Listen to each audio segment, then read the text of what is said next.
آ جاؤ یہاں پر، آ جاؤ یہاں بیٹھ جائیے.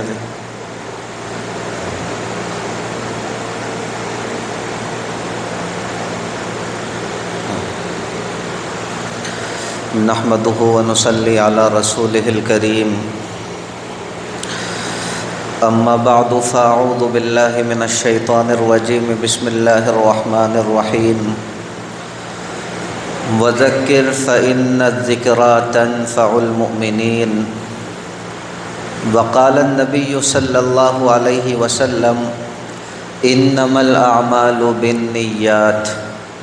آمنت بالله صدق الله مولانا العظيم وصدق رسوله النبي الكريم ونحن على ذلك من الشاهدين والشاكرين والحمد لله رب العالمين.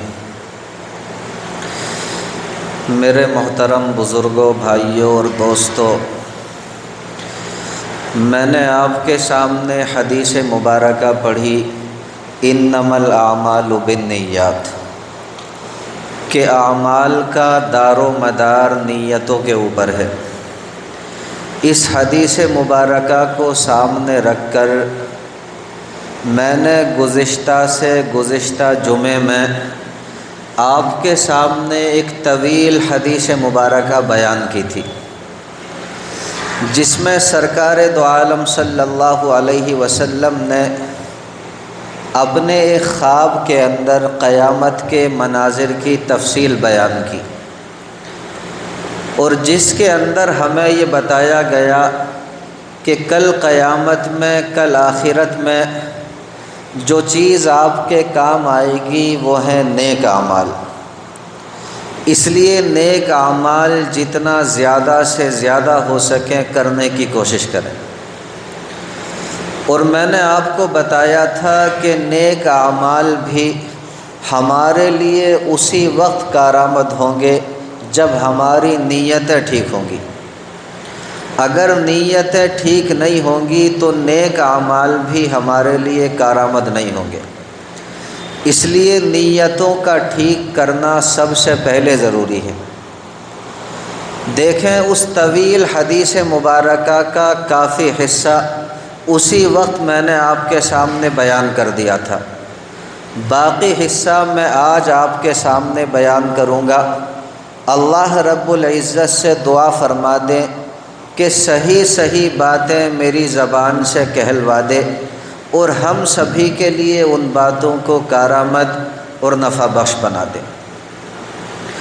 دیکھیں، نبی کریم سرور دو عالم صلی اللہ علیہ وسلم ارشاد فرماتے ہیں، آپ فرماتے ہیں میں نے خواب میں دیکھا کہ میرا ایک امتی میدان محشر میں اپنے گھٹنوں کے بل گر رہا ہے، جیسے آگے کی طرف کو گرتے ہیں.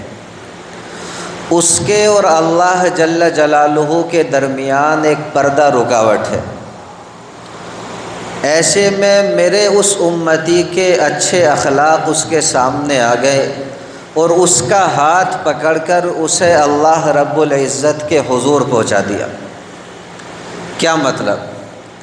اس کا مطلب یہ ہے کہ ہمیں چاہیے کہ ہم بھی اپنے اندر اچھے اخلاق پیدا کریں، ہم بھی اپنے اندر اخلاق کریمانہ پیدا کریں. اگر ہمارے اخلاق اچھے ہوں گے تو یاد رکھیں کل آخرت کے قیامت کے مناظر جو ہیں وہ ہمارے لیے آسان ہوں گے اور ہمارے عزتوں کا سبب بنیں گے. آپ دیکھیں، نبی کریم سرور دو عالم صلی اللہ علیہ وسلم ارشاد فرماتے ہیں، آپ نے فرمایا کہ اکمل المؤمنین ایمانا احسنہم خلقا، کہ مؤمنوں میں سب سے زیادہ کامل، مسلمانوں میں سب سے زیادہ کامل ایمان کے اعتبار سے وہ آدمی ہے جس کے اخلاق سب سے اچھے ہوں. اس لیے ہمیں چاہیے کہ اپنے اخلاق اچھے بنائیں. اللہ عمل کی توفیق مرحمت فرما دے. اسی طرح دیکھیں، سرکار دو عالم صلی اللہ علیہ وسلم ارشاد فرماتے ہیں، آپ نے فرمایا میں نے خواب میں دیکھا کہ میرے ایک امتی کا اعمال نامہ بائیں ہاتھ میں دیا جا رہا ہے. ایسی حالت میں اس کا خوف خدا سامنے آ گیا اور اعمال نامہ بائیں ہاتھ سے لے کر دائیں ہاتھ میں تھما دیا۔ تو ہمیں چاہیے کہ ہم بھی اپنے دل کے اندر اللہ رب العزت کا خوف پیدا کریں، اور یاد رکھیں جس بندے کے اندر اللہ رب العزت کا خوف ہوتا ہے، جس بندے کے اندر اللہ رب العزت کا ڈر پیدا ہو جاتا ہے، ایسا بندہ گناہوں سے بچ جاتا ہے۔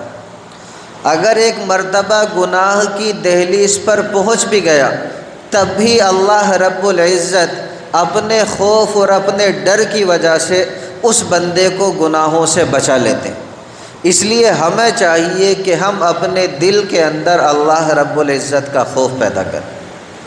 اسی طرح دیکھیں پیارے نبی صلی اللہ علیہ وسلم ارشاد فرماتے ہیں، آپ فرماتے ہیں میں نے خواب میں دیکھا کہ میرا ایک امتی جہنم کے کنارے پر کھڑا کانپ رہا اور قریب تھا کہ جہنم کے اندر گر جاتا۔ ایسی حالت میں اس کا اللہ رب العزت کے خوف سے رونا، اللہ رب العزت کے ڈر سے رونا اس کے سامنے آ گیا اور اس کو جہنم کے اندر گرنے سے بچا لیا۔ تو پتہ چلا کہ اللہ رب العزت کے خوف سے رونا، اللہ رب العزت کے ڈر سے رونا یہ بھی بہت ہی بڑی نعمت ہے۔ آج میرے پیارے بھائیوں ہمارے دل سیاہ ہو چکے، آج ہمارے دل سخت ہو چکے، آج ہمارے دل تاریک ہو چکے۔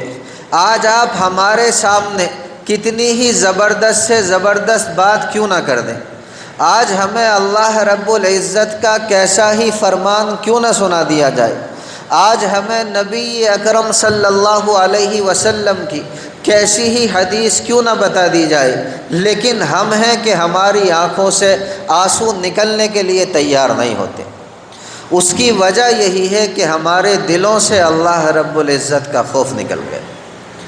یاد رکھیں جو لوگ تنہائیوں میں بیٹھ کر اللہ رب العزت کے خوف سے روتے ہیں، اللہ رب العزت کی عظمت کے استحضار سے روتے ہیں، اللہ رب العزت کی بڑائی کے خیال سے روتے ہیں، ایسے لوگ اللہ رب العزت کو بڑے پسند ہیں۔ بلکہ ہمارے اکابر تو یہاں تک فرماتے ہیں کہ اس آنکھ کا کوئی فائدہ نہیں، اس آنکھ کا کوئی فائدہ نہیں جس کے اندر اللہ رب العزت کے خوف کی وجہ سے آنسو نہ آئے۔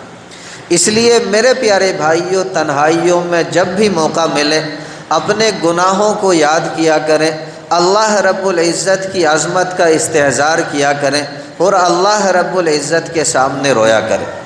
آپ دیکھیں قرآن مقدس میں ہمیں یہ تعلیم دی گئی کہ فَلْيَضْحَكُوا قَلِيلًا وَلْيَبْكُوا كَثِيرًا، کہ ہنسنا کم چاہیے اور رونا زیادہ چاہیے۔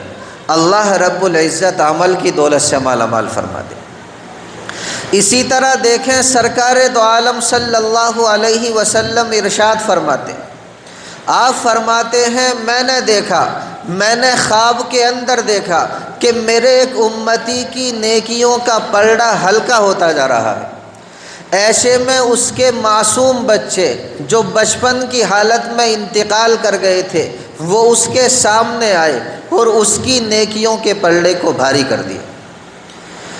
دیکھیں جب کسی کا بچہ بچپن کی حالت میں انتقال کر جاتا ہے تو میرے عزیز بھائیوں حقیقت میں بڑا دکھ ہوتا ہے اور دکھ ہونے والی بات بھی ہے، لیکن یاد رکھیں پیارے نبی صلی اللہ علیہ وسلم ارشاد فرماتے ہیں کہ اگر کسی کا بچہ بچپن کی حالت میں انتقال کر گیا تو یاد رکھیں یہ معصوم بچے کل آخرت میں اپنے ماں باپ کے لیے اللہ رب العزت کے دربار میں سفارش کریں گے اور ان کی سفارش اللہ جل جلالہ قبول فرمائیں گے۔ اس لیے اگر ہمارے کسی بھائی کے ساتھ ایسا واقعہ ہو کہ اس کا بچہ بچپن کی حالت میں انتقال کر جائے تو میرے پیارے بھائیو صبر کیا کرے اور دل میں یہ امید رکھے کہ انشاءاللہ ثم انشاءاللہ میرا یہ معصوم بچہ کل آخرت میں میرے لیے سفارش کرے گا اور اللہ رب العزت اس کی سفارش میرے حق میں قبول فرمائیں گے۔ اسی طرح دیکھیں سرکار دو عالم صلی اللہ علیہ وسلم ارشاد فرماتے ہیں، آپ فرماتے ہیں میں نے خواب میں دیکھا کہ میرا ایک امتی پل صراط کے اوپر اس طرح لڑکھڑا رہا ہے جس طرح سخت آندھی چلنے کے وقت ایک کھجور کی ٹہنی ہلتی ہے، ایک کھجور کی ٹہنی ہلتی ہے۔ ایسی حالت میں اس کا اللہ رب العزت کے ساتھ اچھا گمان رکھنا اس کے سامنے آ گیا اور اس کے قدموں کو پل صراط کے اوپر جما دیا۔ کیا مطلب؟ مطلب یہ ہے کہ ہمیں بھی چاہیے کہ ہم بھی اللہ رب العزت کے ساتھ، اپنے پروردگار کے ساتھ اچھا گمان رکھا کریں۔ اگر اللہ رب العزت ہمیں نعمتیں دے رہے ہیں تب بھی اچھا گمان رکھیں، اور اگر ہمیں آزما رہے ہیں پریشانیاں دے کر تب بھی اچھا گمان رکھیں۔ آج ہوتا یہ ہے کہ اگر ہمارے اوپر کوئی پریشانی آتی ہے، دقت آتی ہے، مصیبت آتی ہے تو ہم شکوے اور شکایتیں کرنے بیٹھ جاتے ہیں۔ ہم اپنے ملنے والوں میں بیٹھ کر کہا کرتے ہیں کہ بھائی اللہ رب العزت سب سے زیادہ پریشان ہمیں کرتے ہیں، اللہ رب العزت سب سے زیادہ مصیبتیں ہمیں دیتے ہیں، ہم تو پہلے سے ہی پریشان تھے، اللہ رب العزت نے ایک اور پریشانی بھیج دی۔ اس طرح کے جملے میرے پیارے بھائیوں اللہ رب العزت کے لیے نہ کہا کریں۔ یاد رکھیں اگر اللہ رب العزت ہمیں نعمتیں دے رہے ہیں تو ہمارا کام ہے کہ ہر نعمت کے اوپر اس کا شکریہ ادا کریں۔ اگر اللہ رب العزت ہمیں پریشانیاں دے کر کے آزما رہے ہیں تو ہمارا کام ہے کہ ہر پریشانی کے اوپر صبر کیا کریں۔ جب بندہ نعمت کے اوپر شکریہ ادا کرتا ہے تو وہ بندہ بھی اللہ رب العزت کا محبوب بن جاتا ہے اور اللہ رب العزت اس کی نعمتوں کو بڑھا دیتے ہیں۔ اسی طرح جب بندہ پریشانیوں کے اوپر صبر کرتا ہے، کسی بھی طرح شکایت کا کوئی جملہ اپنی زبان سے نہیں نکالتا، اللہ رب العزت اسے بھی اپنے محبوب بندوں میں شامل کر لیتے ہیں اور اس کے لیے دنیا اور آخرت کے راستے آسان فرما دیتے ہیں۔ اس لیے بندے کا کام ہے کہ ہر حال میں اللہ رب العزت کا شکریہ ادا کرے۔ اسی طرح دیکھیں سرکار دو عالم صلی اللہ علیہ وسلم ارشاد فرماتے ہیں، آگے بیٹھ جائیے، یہاں آ جائیے آگے۔ آپ صلی اللہ علیہ وسلم نے ارشاد فرمایا، میں نے خواب میں دیکھا کہ میرا ایک امتی پل صراط کے اوپر چلتے ہوئے کانپ رہا ہے، اور کانپتے ہوئے کبھی اٹھتا ہے پھر گرتا ہے، پھر اٹھتا ہے پھر گرتا ہے۔ ایسی حالت میں اس کی نماز اس کے سامنے آ گئی اور اس کو پل صراط کے اوپر سے آسانی کے ساتھ گزار دیا۔ کیا مطلب؟ مطلب یہ اگر ہم یہ چاہتے ہیں کہ ہم بھی پل صراط کے اوپر سے آسانی کے ساتھ گزر جائیں، اگر ہم یہ چاہتے ہیں کہ ہمارا پل صراط کا سفر اللہ رب العزت آسان فرما دے تو ہمیں چاہیے کہ ہم 5 وقتہ نمازوں کا اہتمام کریں، ہر نماز کو اس کے وقت پر ادا کرنے کا اہتمام کریں۔ یقین جانیں اللہ رب العزت دنیا اور آخرت کے تمام راستے ہمارے لیے آسان فرما دے۔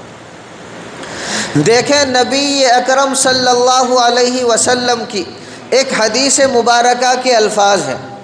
آپ صلی اللہ علیہ وسلم نے ارشاد فرمایا، اول ما یحاسب بہ العبد یوم القیامہ الصلاۃ، کہ کل قیامت میں، کل آخرت میں اللہ رب العزت اپنے بندے کے جس عمل کا سب سے پہلے حساب لیں گے اس عمل کا نام ہے نماز۔ اور فرمایا فَإِن صَلُحَتْ صَلُحَ سَائِرُ عَمَلِهِ، اگر بندے کی نماز ٹھیک نکل آئی تو سمجھ لو اس کے باقی سارے اعمال بھی ٹھیک نکلیں گے۔ اور فرمایا وَإِن فَسَدَتْ فَسَدَ سَائِرُ عَمَلِهِ، اگر بندے کی نماز ہی ٹھیک نہ نکلی، اگر بندے کی نماز ہی خراب نکلی تو پھر اس بندے کے باقی سارے اعمال بھی خراب نکلیں۔ تو اگر ہم یہ چاہتے ہیں کہ ہمارے تمام اعمال ٹھیک ہوں اور قیامت کے آخرت کے مناظر ہمارے لیے آسان ہو تو پھر ہمیں چاہیے میرے پیارے بھائیوں کہ ہم نمازوں کا اہتمام کریں۔ اللہ رب العزت ہر مومن کو ہر نماز باجماعت پڑھنے کی توفیق مرحمت فرما دے۔ اسی طرح دیکھیں سرکار دو عالم صلی اللہ علیہ وسلم نے ارشاد فرمایا، آپ فرماتے ہیں مجھے خواب کے اندر دکھایا گیا میں نے خواب کے اندر دیکھا کہ میرا ایک امتی جنت کے جس دروازے کی طرف بھی جاتا ہے وہ اس دروازے کو اپنے لیے بند پاتا، ایک دروازے پر گیا اسے اپنے لیے بند پایا، دوسرے کی جانب گیا اسے بھی اپنے لیے بند پایا۔ ایسے میں اس کے سامنے اس کا کلمہ شہادت لا الہ الا اللہ اور محمد رسول اللہ کا پڑھنا سامنے آ گیا، اور اس کے لیے جنت کے تمام دروازوں کو کھول دیا۔ تو ہمیں بھی چاہیے میرے پیارے بھائیوں، اگر ہم یہ چاہتے ہیں کہ جنت کے تمام دروازے ہمارے لیے کھلے، تو ہمیں چاہیے کہ ہم بھی لا الہ الا اللہ محمد رسول اللہ کے مطابق زندگی گزاریں، اس کلمہ شہادت کو اپنا اوڑھنا بچھونا بنا لیں، یہ سوچ لیں جب تک جئیں گے اسی کلمہ طیبہ لا الہ الا اللہ محمد رسول اللہ کے مطابق زندگی گزاریں گے، اور چلتے پھرتے بھی اس کلمہ طیبہ اور کلمہ شہادت کا معمول بنا لیں، اپنی زبان پر اس کا ورد رکھا کریں۔ یقین جانیں اللہ رب العزت کے برگزیدہ بندوں میں ہم لوگ شامل ہو جائیں، اور اللہ رب العزت ہماری دنیا بھی بہتر بنائیں گے اور آخرت بھی بہتر بنائیں گے۔ دیکھیں یہ حدیث مبارکہ میں نے آپ کے سامنے اس لیے رکھی کہ کل قیامت میں ہمارے جو چیز کام آئے گی وہ ہے میرے پیارے بھائیوں ہمارے نیک اعمال۔ اس لیے ہمیں چاہیے کہ جتنا زیادہ ہو سکے نیک اعمال کا ذخیرہ اپنے پاس جمع کریں، اور میں نے بتایا تھا کہ نیک اعمال بھی ہمارے لیے اسی وقت کارآمد ہوں گے جب ہماری نیتیں ٹھیک ہوں گی۔ اگر ہماری نیتیں ٹھیک نہیں ہیں تو پھر چاہے ہم کتنے ہی اچھے اعمال کیوں نہ کر لیں، یہ اعمال ہمارے کام نہیں آ سکتے۔ اس لیے نیتوں کا ٹھیک کرنا سب سے پہلے ضروری ہے۔ جب بھی کوئی کام کریں اچھی نیت کے ساتھ کریں، جب بھی کوئی کام کریں محض اللہ رب العزت کی رضا کے لیے کریں، جب بھی کوئی کام کریں اس نیت سے کریں کہ میرا رب مجھ سے راضی ہو جائے۔ اللہ رب العزت ہر مومن کو سمجھ کی عمل کی دولت سے مالا مال فرما دے۔ دیکھیں اس سلسلے میں صحیح مسلم شریف کے اندر ایک حدیث مبارکہ ہے، اور بڑی مشہور حدیث مبارکہ ہے، آپ نے شاید پہلے سنی بھی ہوگی، لیکن عربی کا مشہور مقولہ ہے اذا تکرر تقرر فی القلب، کہ جب کسی بات کو بار بار کہا جاتا ہے، بار بار دہرایا جاتا ہے تو وہ دل میں جم جاتی ہے اور دل کے اندر مضبوطی کے ساتھ بیٹھ جاتی ہے۔ اس نیت کے ساتھ سنیں انشاءاللہ ثم انشاءاللہ ہمارے لیے کارآمد ہوگی۔ دیکھیں حضرت ابو ہریرہ رضی اللہ تعالی عنہ فرماتے ہیں کہ نبی کریم سرور دو عالم صلی اللہ علیہ وسلم نے ارشاد فرمایا کہ کل قیامت میں اللہ جل جلالہ اپنے جس بندے کے خلاف سب سے پہلے فیصلہ فرمائیں گے وہ ایک شہید ہوگا۔ اس شہید کو اللہ رب العزت کے دربار میں لایا جائے گا، اس شہید کو اللہ رب العزت کے سامنے لایا جائے گا۔ اللہ رب العزت اس کے سامنے اپنی نعمت کا اظہار کریں گے، کہیں گے کہ ہم نے تجھے یہ نعمت عطا کی تھی۔ وہ بندہ عرض کرے گا کہ جی جی رب کریم، آپ نے حقیقتاً مجھے یہ نعمت عطا کی تھی۔ اللہ رب العزت ارشاد فرمائیں گے کہ پھر بتا تو نے اس نعمت سے کیا کام لیا، تو نے اس نعمت سے کیا فائدہ اٹھایا۔ وہ شہید بندہ عرض کرے گا کہ رب کریم، میں نے آپ کی رضا کی خاطر جنگ کی، میں نے آپ کی رضا کے لیے جہاد کیا، اور اتنا کیا کہ میں لڑتا لڑتا شہید ہو گئے۔ اللہ رب العزت ارشاد فرمائیں گے کہ تو جھوٹ بولتا ہے، تو نے جہاد اس لیے کیا تھا کہ لوگ دنیا کے اندر تجھے بڑا بہادر کہیں، تو نے جہاد اس لیے کیا تھا کہ لوگ تجھے دنیا کے اندر بڑا دلیر کہیں، بڑا جری انسان کہیں، تو تجھے دنیا کے اندر بہادر کہا جا چکا۔ اس کے بعد اللہ رب العزت حکم صادر فرما دیں گے کہ اس بندے کو منہ کے بل گھسیٹ کر جہنم کے اندر ڈال دیا جائے۔ یقین جانیں میرے پیارے بھائیوں، اسے منہ کے بل گھسیٹ کر جہنم کے اندر ڈال دیا جائے۔ اسی طرح دیکھیں دوسرا وہ بندہ جس کے خلاف کل آخرت میں اللہ جل جلالہ فیصلہ فرمائیں گے وہ ایک ایسا بندہ ہوگا جس کو اللہ رب العزت نے علم کی دولت سے نوازا ہوگا، اسے قرآن مقدس کی دولت سے نوازا ہوگا، اس نے بھی لوگوں کو علم پڑھایا ہوگا، قرآن مقدس سکھایا ہوگا۔ ایسے بندے کو اللہ رب العزت کے دربار میں لایا جائے گا۔ اللہ رب العزت اس کے سامنے بھی اپنی نعمت کا اظہار کریں گے، کہیں گے کہ بندے ہم نے تجھے یہ نعمت عطا کی تھی۔ وہ کہے گا کہ ہاں ہاں رب کریم، آپ نے حقیقت میں مجھے یہ نعمت عطا کی تھی۔ اللہ جل جلالہ ارشاد فرمائیں گے کہ پھر بتا تو نے اس نعمت سے کیا فائدہ اٹھایا۔ وہ کہے گا کہ رب کریم، میں نے آپ کی رضا کی خاطر اس کلام مقدس کو سیکھا، لوگوں کو سکھایا۔ رب کریم، میں نے آپ کی رضا کی خاطر علم سیکھا، لوگوں کو سکھایا۔ اللہ رب العزت ارشاد فرمائیں گے کہ تو جھوٹ بولتا ہے، تو نے علم اس لیے سیکھا تھا کہ لوگ تجھے عالم کہیں، تو نے قرآن مقدس اس لیے پڑھا تھا کہ لوگ تجھے قاری کہیں، تو دنیا کے اندر تجھے عالم اور قاری کہا جا چکا، یعنی تیرا جو مقصد تھا وہ حاصل ہو گیا۔ اس کے بعد اللہ جل جلالہ فرشتوں کو حکم دیں گے کہ اسے بھی منہ کے بل گھسیٹ کر جہنم کے اندر پھینک دیا جائے۔ میرے پیارے بھائیوں، یقین جاننا اسے بھی فرشتے منہ کے بل گھسیٹ کر جہنم کے اندر پھینک دیں گے، جہنم کے اندر داخل کر دیں گے۔ اسی طرح دیکھیں تیسرا بندہ جس کے خلاف کل آخرت میں اللہ جل جلالہ فیصلہ فرمائیں گے، وہ ایک ایسا بندہ ہوگا جسے اللہ رب العزت نے بھرپور دولت دی ہوگی، اسے خوب مال و دولت سے نوازا ہوگا، ہر قسم کا مال اللہ جل جلالہ نے اسے دیا ہوگا۔ یہ بندہ بھی اللہ رب العزت کے دربار میں کھڑا کیا جائے گا۔ اللہ جل جلالہ اس کے سامنے بھی اپنی نعمت کا اظہار کریں گے، اس سے کہیں گے کہ ہم نے تجھے یہ نعمت عطا کی تھی۔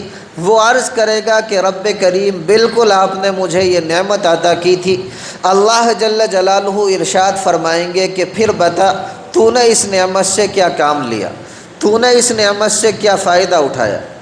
وہ عرض کرے گا کہ رب کریم، جن جن راستوں میں خرچ کرنا، جن جن جگہوں پر خرچ کرنا آپ کو زیادہ محبوب ہے، میں نے ان تمام جگہوں میں، ان تمام رستوں میں آپ کی رضا کی خاطر مال و دولت خوب خرچ کیا۔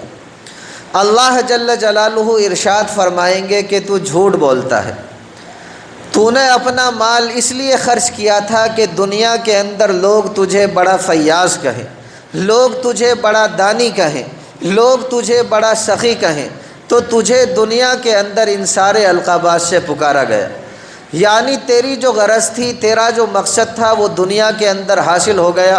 اس کے بعد اللہ جل جلالہ حکم صادر فرما دیں گے کہ اسے بھی منہ کے بل گھسیٹ کر جہنم کے اندر پھینک دیا جائے۔